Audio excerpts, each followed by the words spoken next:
Since my father died, my mother has been in a coma, until the rancher spoke and her fingers moved.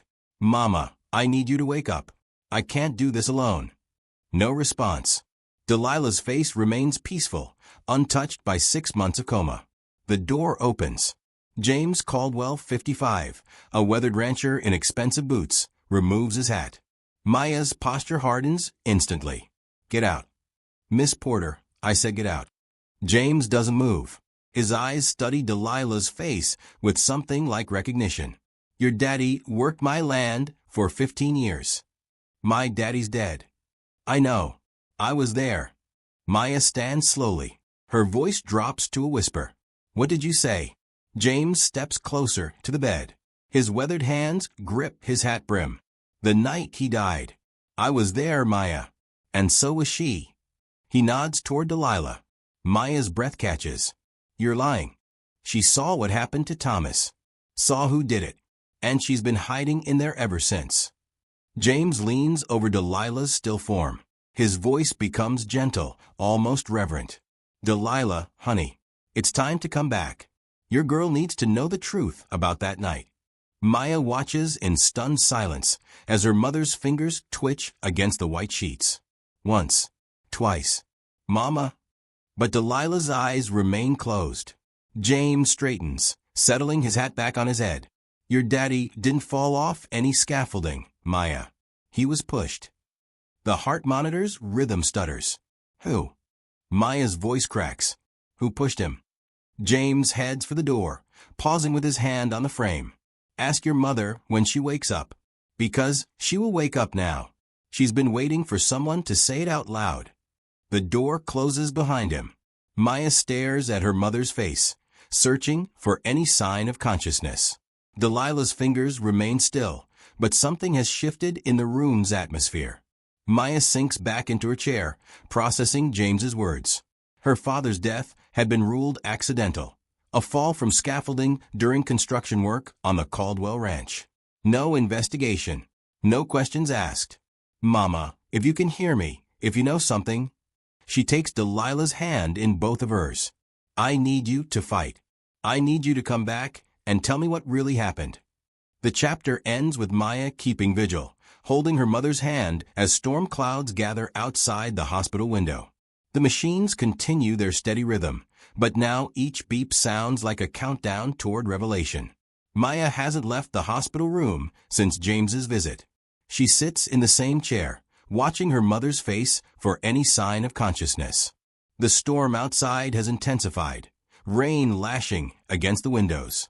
Dr. Sarah Chun enters with morning rounds, checking Delilah's charts. Any changes? Her fingers moved yesterday, when that rancher was here. Sometimes family presence can stimulate responses, not family. James Caldwell. Dr. Chen's pen pauses mid-note. Her expression tightens. The Caldwell family shouldn't be visiting patients here. Why? Maya, there are things about this town's history you might not understand. Before Maya can respond, Delilah's eyes flutter open. Both women freeze. Mama. Delilah's gaze finds Maya's face. Her lips move soundlessly. Mama, can you hear me? Do you know where you are? Delilah's hand grips Maya's with surprising strength. Her voice emerges as a hoarse whisper. Thomas, is Thomas safe? Maya's heart breaks. Daddy's gone, Mama. He died 6 months ago. Recognition floods Delilah's eyes, followed immediately by terror. She tries to sit up, panic setting in. No, no, no. They'll know I'm awake. They'll know I remember. Who, Mama? Who will know? Delilah's breathing becomes rapid, shallow. The heart monitor alarms. I saw him push Thomas. I saw Sheriff Williams give the order. I saw it all. Dr. Chen steps forward, but Maya holds up a hand to stop her. What order, Mama? Why would the sheriff want to hurt Daddy? The water rights. The mineral survey. Thomas found out about the bribes, about the land grab. He was going to report it. Delilah's voice grows stronger, more focused. Caldwell's ranch sits on a fortune, Maya. Lithium deposits worth millions. But the water rights belong to the smaller properties. Our property. Maya processes this information. Her father had mentioned strange men surveying their land, but she'd assumed it was routine. So they killed him? Sheriff Williams pushed him. Made it look like an accident. James Caldwell paid him off. A new voice cuts through the room. That's not entirely accurate. James Caldwell stands in the doorway, but his demeanor has changed. Gone is the confident rancher. He looks older, burdened. James. Delilah's voice carries both fear and recognition. I need to set the record straight, Delilah. For all our sakes. Maya positions herself between James and her mother's bed. Get away from her. Maya, please. You need to hear this. James removes his hat, his hands trembling slightly. I didn't pay Williams to kill your daddy. I paid him to scare him, to get him to sell his land and move on quietly. But he's still dead, Maya says coldly. Williams went too far. Way too far. I never wanted Thomas hurt. Delilah struggles to sit up fully. You stood there. You watched him fall, and you did nothing. I froze. God help me, I froze. And by the time I moved, it was too late. The room falls silent except for the rain against the windows and the steady beeping of monitors. James continues, his voice barely above a whisper. I've been carrying this guilt for 6 months. When I saw you in that coma, Delilah, I knew you were hiding from the truth, just like I was. Maya's anger builds to a crescendo. So you thought you'd just waltz in here and confess? Make yourself feel better. No, I came to make it right. James reaches into his jacket and pulls out a sealed envelope. Sheriff Williams is planning to sell your family's land at auction next week. Claims you can't pay the medical bills or the mortgage. But I've been paying those bills, Maya.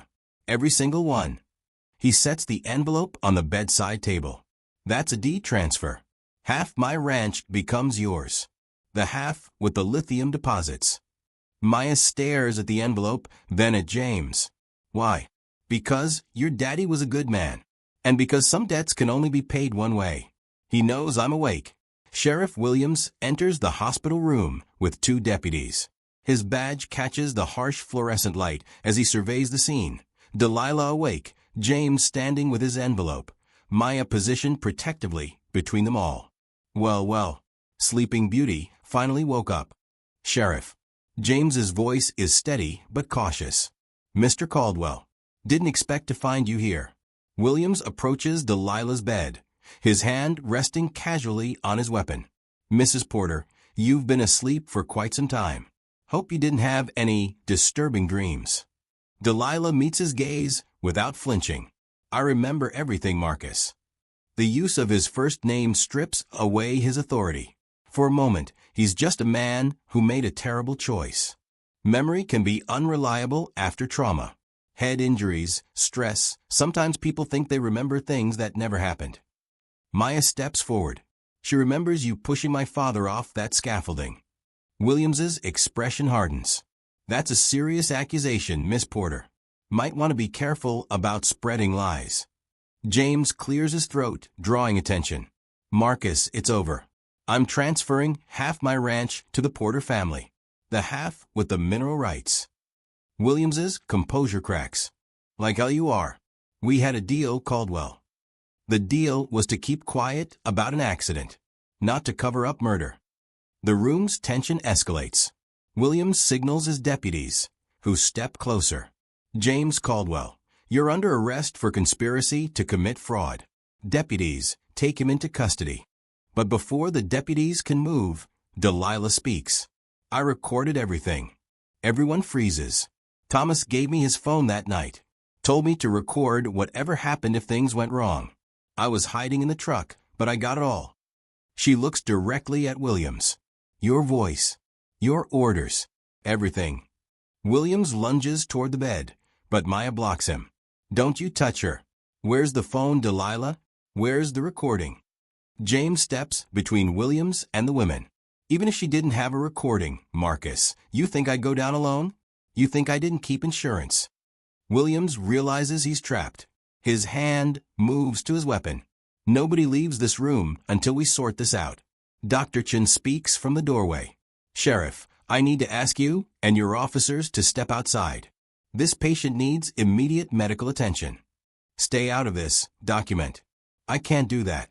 This woman is under my care. Maya helps her mother sit up straighter.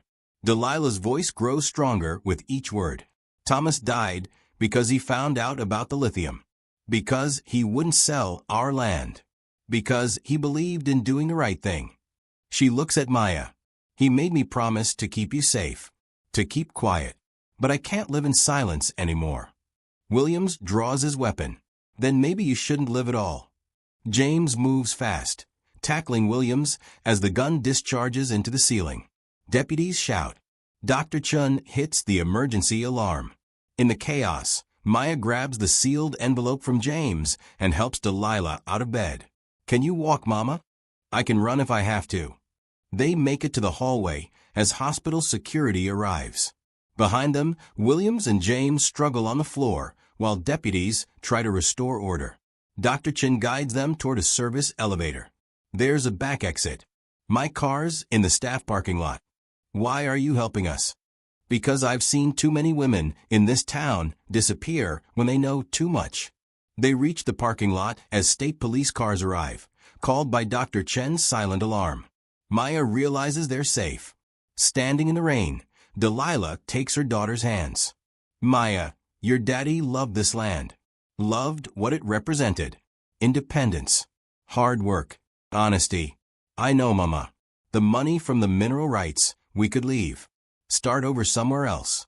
Maya looks back at the hospital, where Williams is being led away in handcuffs. James emerges, shaken but free. No, Mama. We stay. We rebuild. We make sure Daddy's sacrifice meant something. Delilah smiles, the first real smile Maya has seen in 6 months. Then, we better get to work. James approaches them slowly, holding the deed transfer. This still stands. The land is yours. Do with it what you think Thomas would have wanted. Maya takes the papers. We'll need partners.